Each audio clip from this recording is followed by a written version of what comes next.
আসসালামু আলাইকুম। আজ আপনাদের দেখাবো মুরগির মাংসের কোরমা রান্না করা। আসছে সামনে ঈদ, এটা আপনারা মেহমান বা নিজেদের জন্য বানিয়ে নিতে পারবেন। এটা খেতে খুবই মজা। চলেন দেখে নেই মূল রেসিপিটা। আমি কয়েকটা ব্রয়লার মুরগির পিস নিয়েছি।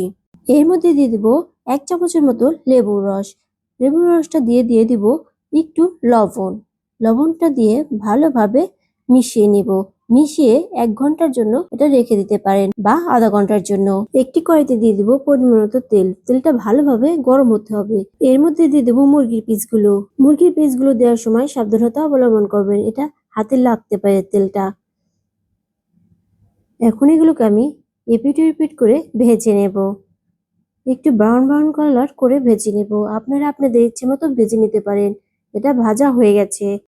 এখন আমি সবগুলোকে নামিয়ে রাখবো। আমার ভাজা শেষ। এখন ওই তেলের মধ্যে দিয়ে দিব 2টা তেজপাতা, 3-4 টুকরো দারচিনি, 5-6টা লবঙ্গ, 4-5টা এলাচ দিয়ে দিব। এখন দিয়ে দিচ্ছি পেঁয়াজ বাটা। এটাকে আমি ব্লেন্ড করে নিয়েছি। এটাকে দিয়ে ভালোভাবে নাড়াচাড়া করে নেব। যখন এটার কালারটা একটু ব্রাউন হবে, তখন এর মধ্যে দিয়ে দিব 1 চামচ আদা রসুন বাটা। আদা রসুন বাটা দিয়ে এটাকে ভালোভাবে একটু কষিয়ে নেব। এর মধ্যে দিয়ে দিব স্বাদ অনুযায়ী লবণ। দিয়ে দিব 1 চামচ রোস্টের মশলা। এটা দিয়ে এখন নাড়াচাড়া করে দিয়ে দিব মুরগিগুলো। এটাকে এখন ভালোভাবে একটু কষিয়ে নেব।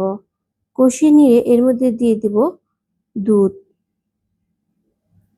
আমি কয়েকটা কাঁচামরিচ দিয়েছি। 1/2 চামচ দিয়ে দিব গোলমরিচের গুঁড়ো, 2 চামচ চিনি। চিনি দিয়ে এটাকে ভালোভাবে এখন রান্না করে নেব। মাঝে মধ্যে একটু নাড়াচাড়া করে দিয়ে দিব, নিচে যাতে লেগে না যায়। নিচে লেগে গেলে কোনো খাবারের স্বাদটা ভালো থাকে না। এদিকে খেয়াল রাখবেন। আমার রান্নাটা হয়ে গেছে। এখন এটাকে বেরেস্তা দিয়ে পরিবেশন করব। এটা খেতে ভীষণই মজা হয়েছিল। দেখতেও যেমন লোভনীয় ছিল, খেতেও তেমন ভীষণ মজা।